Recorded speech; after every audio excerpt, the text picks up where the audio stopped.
Every woman builds her world on rules. Rules about who she dates, what she allows, how close a man can get.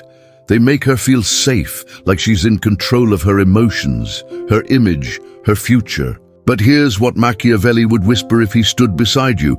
Rules don't protect desire, they amplify it, because desire begins the moment logic breaks. When she meets a man who doesn't fight her walls but reflects them, who doesn't chase but stirs emotion, something inside her starts to bend. Not because he asked for it, but because her own mind turns against its rules. She starts justifying what she once swore she'd never do. She starts wanting what she once avoided, and by the time she realizes it, it's too late. The game has already shifted in your favor. This is not about tricks or fake confidence. It's about understanding how influence really works, how emotion quietly rewrites the laws that reason built. If you're truly ready to change your life, write in the comments, "I'm ready to change," because once you make that decision, everything shifts. Here's the first secret to know and take advantage of. Women don't resist because they hate you. They resist because they feel something they can't control. When a woman says, "I'm not that kind of girl," or "I don't move fast," most men back off, thinking she's setting limits. But Machiavelli would see something else, a mirror being tested. Her resistance isn't rejection. It's a reflection of how much control she still believes she has. You don't break her walls by pushing harder. You break them by holding your ground calmly while letting her resistance grow heavy on its own. Because when emotion meets stillness, emotion always loses. Imagine this. You're out with her, and she starts teasing you, saying she's too hard to get, that you'll never figure her out. Most men would try to prove her wrong. You don't. You just smile and say, "Good. I like a challenge." Then you move on, as if her words meant nothing. That moment changes the energy completely. You didn't play into her frame. You let her feel the silence of her own defiance. And that silence forces her to question herself. Why didn't he react? Why doesn't he care? The resistance that was meant to keep you out suddenly turns into curiosity, pulling you in. In another situation, maybe she tries to test your boundaries, cancels plans last minute, or flirts with others to see if you'll chase. The weak man reacts with frustration or jealousy. The Machiavellian man observes it, stays calm, and lets her pattern expose itself. Then when he withdraws his attention slightly, her ego begins to panic. The test reverses. Now she's the one trying to prove herself again. Here's the deeper truth. Defiance is just desire wearing armor. When she feels safe to fight, it means she still feels something to protect. Your job isn't to fight her. It's to let the armor crack itself open through the pressure of her own emotion. Machiavelli would say, "He who provokes fear controls obedience, but he who provokes reflection controls hearts." By making her reflect on her own defiance, you become the mirror she can't look away from.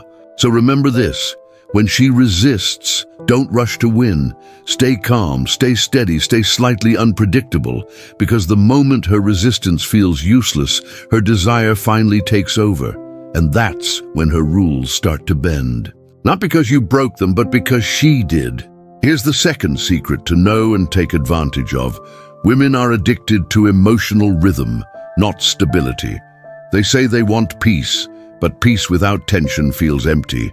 They crave the dance between safety and uncertainty, between what they can predict and what they can't. Machiavelli would whisper, "The ruler who controls chaos controls the people." In relationships, it's no different. The man who controls the emotional rhythm, when to comfort and when to disrupt, becomes unforgettable. Picture this. You're with her.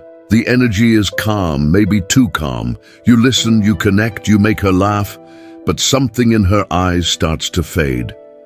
She's comfortable, yes, but uninspired.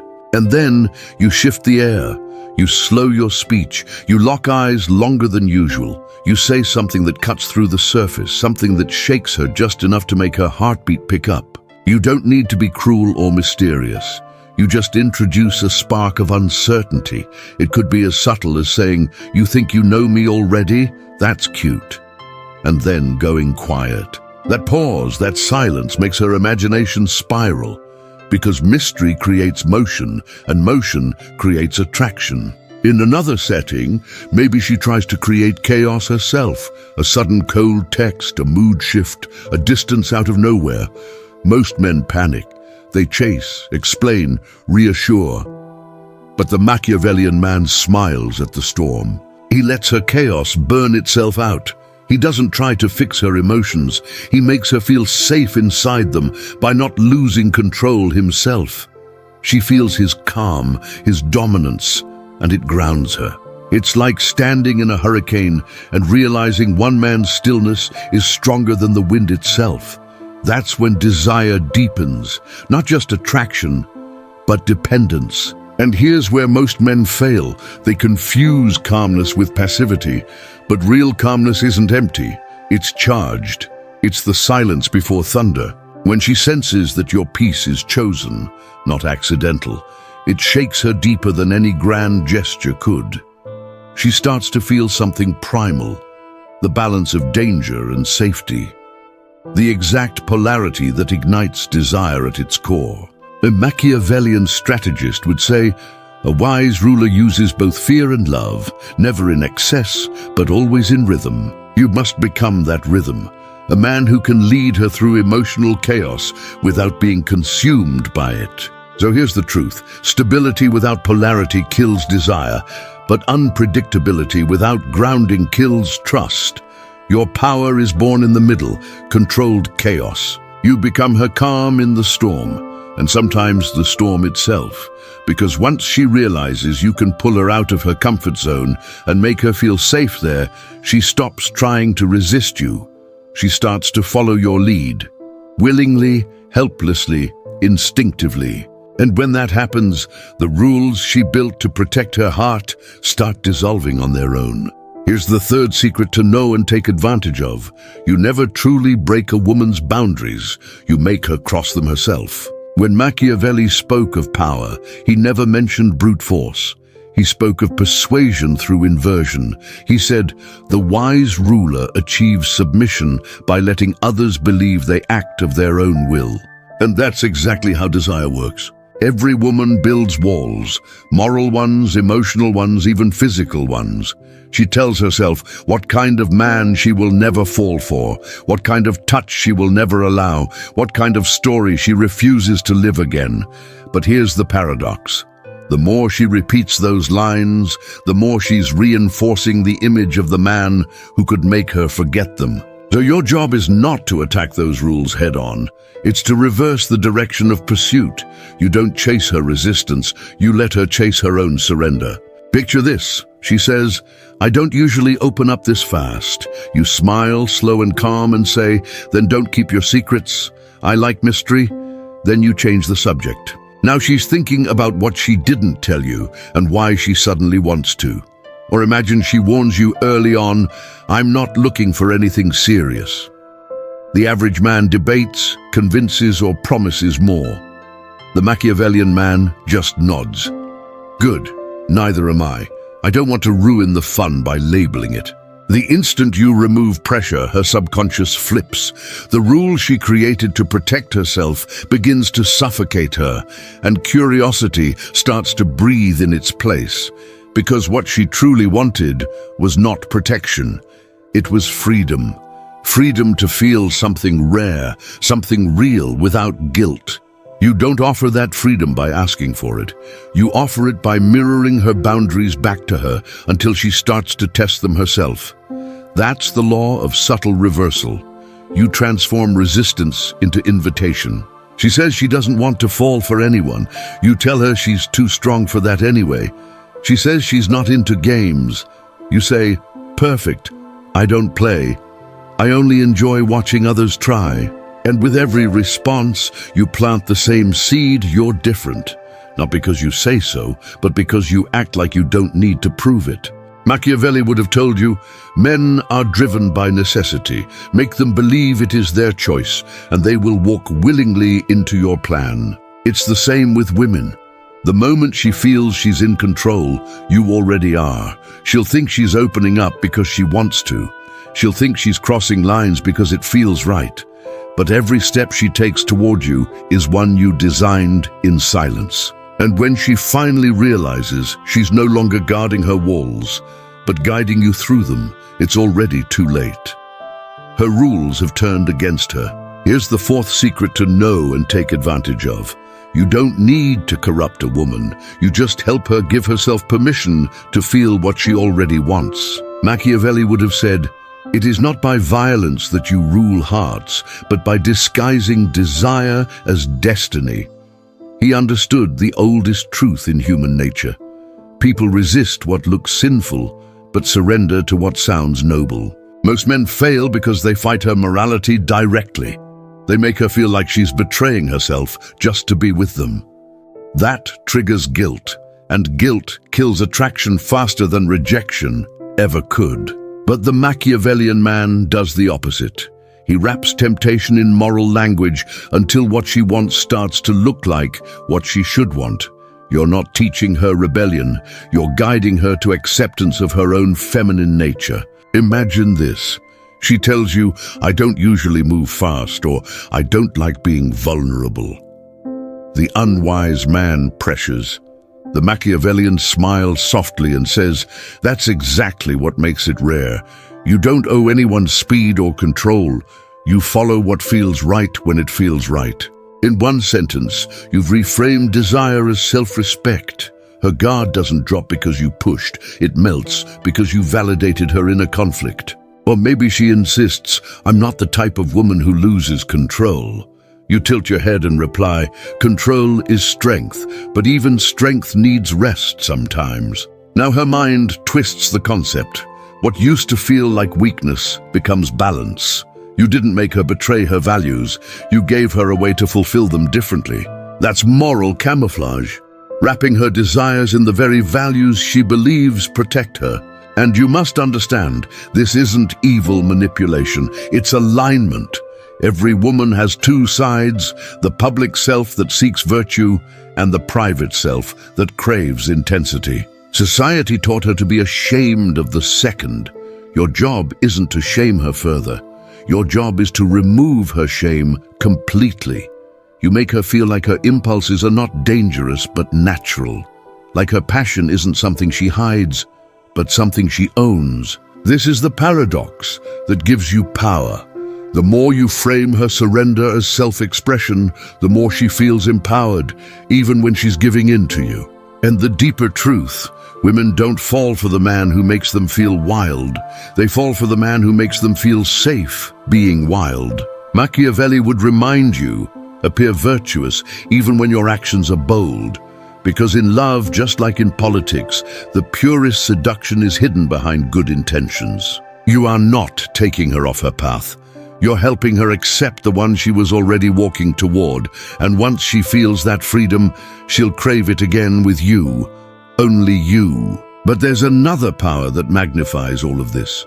One that requires no pressure, no words, and no demand. It's the art of distance. Here's the fifth secret to know and take advantage of.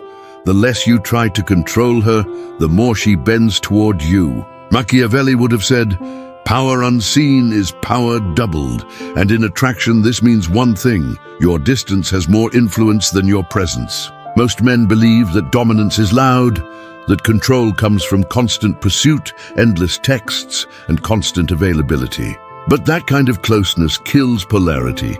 When you are always there, you stop being desired, you become predictable. What truly draws a woman is not the man who fills her world, but the man who leaves just enough empty space for her to fill with her own imagination. Distance is not neglect, but it's design. Imagine this. After a deep moment together, a night of intensity, laughter, or even vulnerability, you don't flood her with attention the next day. You disappear into your mission, your work, your world. You're not cold, you're focused. And in that space, something begins to happen. Her mind starts replaying everything. The silence becomes louder than any message you could have sent. She starts wondering what you're doing, who you're with, if you've already moved on. But beneath that curiosity hides something deeper: respect. Because she can feel that your life doesn't orbit around her. You are not dependent, you are sovereign. Machiavelli would call this strategic absence the art of creating power through restraint. When you hold back your attention, you raise its value. When you choose silence over chasing, your presence becomes sacred. Think of it this way: a throne loses its mystery if anyone can sit on it. Your attention must feel like that throne, earned, never guaranteed. Here's where most men fail. They think absence means punishment, ignoring, ghosting, manipulation. That's weakness. That's desperation in disguise. True distance comes from strength, from having a world so rich that she has to earn her place in it. When she texts you after hours of silence, you don't rush. You reply calmly, lightly, as if nothing's changed. Because to you, nothing has. You didn't step away to test her. You stepped away to stay centered in your empire. And that's what shifts everything. Your independence is the drug she can't quit. The more she feels it, the more she leans toward you, seeking the warmth of your focus. You've reversed the dynamic completely. The chaser becomes the chooser. This is why distance is not absence. It's gravity. Your silence pulls her in because she can't define it. She begins to crave the very space you've created. Machiavelli once said, "Men more quickly forget the death of their father than the loss of their patrimony." In love, it's the same. She can forget your words, but she'll never forget your withdrawal, because absence is what tests her attachment. And the man who can disappear without fear becomes the one she can't let go of. So remember this: you don't demand respect, you inspire it through scarcity.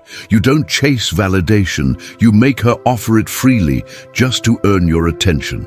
Again, here's the sixth secret to know and take advantage of. The real seduction doesn't happen when you're with her. It happens when you're gone, and she still hears you in her mind.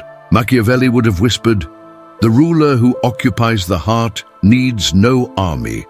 He meant that once your presence lingers in someone's emotions, your influence continues long after you've left the room. This is where most men fail. They focus on attraction in the moment. The Machiavellian man builds attraction that survives absence. How? By engineering emotional echoes. These are feelings that resurface without your effort. Moments so vivid, words so specific, energy so distinct that they replay in her mind like an unfinished song. You don't build these echoes by being dramatic or over the top. You build them by creating small, piercing contrasts that hit deeper than surface pleasure. For example, instead of saying, "You're beautiful," you look at her and say quietly, "It's strange. You remind me of peace and danger at the same time." Now her mind has a paradox to solve, and you're the riddle. Or when you part ways, don't just say, "I'll see you soon." Say, "Don't overthink me tonight." She'll laugh, but later when she's alone, that single line will crawl back into her thoughts. That's the echo. That's presence without presence. These are not tricks, they're imprints, moments that blend emotional depth with subtle tension, moments that feel alive. Because here's the truth Machiavelli would have recognized: what people remember most is not what you gave them, but what you made them feel about themselves. If she feels desired, she may forget you. If she feels seen, she will never erase you. So study the art of planting echoes.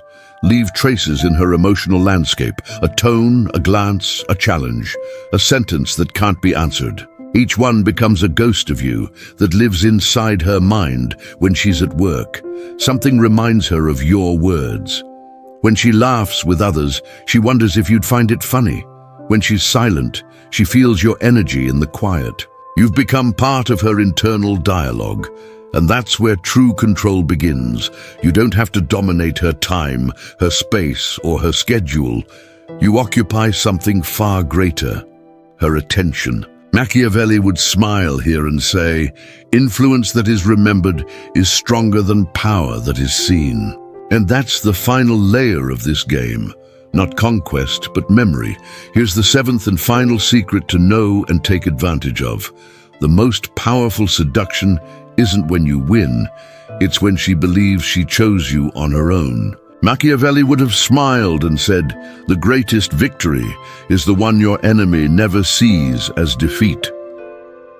And in the world of desire, that victory comes when a woman gives herself to you willingly. Not because you pushed, but because she convinced herself it was her idea all along. That's the highest art of power, invisible influence. You see, when most men try to make a woman fall for them, they use pressure, compliments, promises, grand gestures. But every time you push, her defenses rise. Every time you try to convince, you look like you need permission. The Machiavellian man flips that completely. He creates a path so smooth, so natural, that she doesn't even realize she's walking it until she's already arrived. You don't tell her what to feel. You let her discover what she feels around you. You don't say, "I want you." You say, "I like this energy we have. It feels rare." You're not declaring possession. You're inviting curiosity. That single shift removes resistance because you're not invading her freedom. You're expanding it. Machiavelli understood that people will fight any command, but they'll obey any emotion they believe they created. That's the paradox of control. The more you let her feel autonomous, the more she binds herself to you. Here's how it works in practice. You never rush closeness. You create moments of decision. When she shares a secret, you say, "You didn't have to tell me that." And she'll answer, "I wanted to." When she cancels plans, you don't guilt trip. You say, "I like when you do what feels right to you." And later, she'll chase your approval by keeping her word next time. Every move reinforces the same invisible message. She's choosing this, not being led, not being trapped, choosing. And when a woman believes she's choosing, she invests. She justifies, defends, and deepens her attachment because her pride won't let her feel like she's been manipulated. That's the final trick of the strategist, to make influence look like freedom. By this stage, you've already used silence, distance, and emotional echoes. You've made her reveal herself without pressure, question her rules without guilt, and step closer without realizing she moved first. Now all you do is step back and let her take the final step herself, because the man who truly understands Machiavelli knows this. Power is not in pursuit, it's in permission. You earn it, not by forcing her to yield, but by making her want to. When you understand how to make a woman break her own rules, you stop chasing approval and start mastering perception. You learn that influence isn't loud, it's silent. It's the art of guiding emotion without ever forcing it. Because the truth is, power doesn't come from what you take.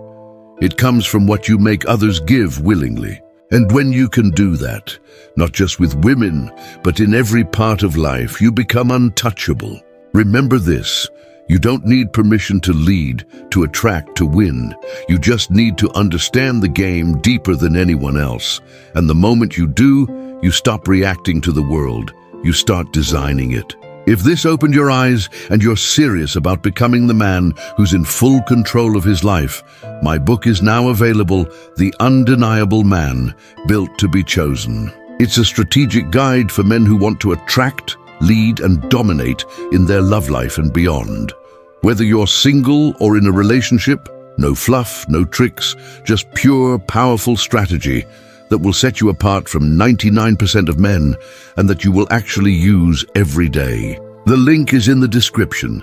And if this video spoke to you, don't just keep your thoughts in your head. Write a comment, even just a few words.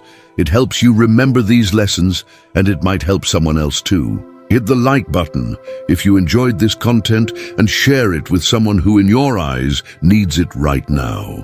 Just trust your instinct. We're all trying to get clearer, more solid inside. So let's build minds that don't break.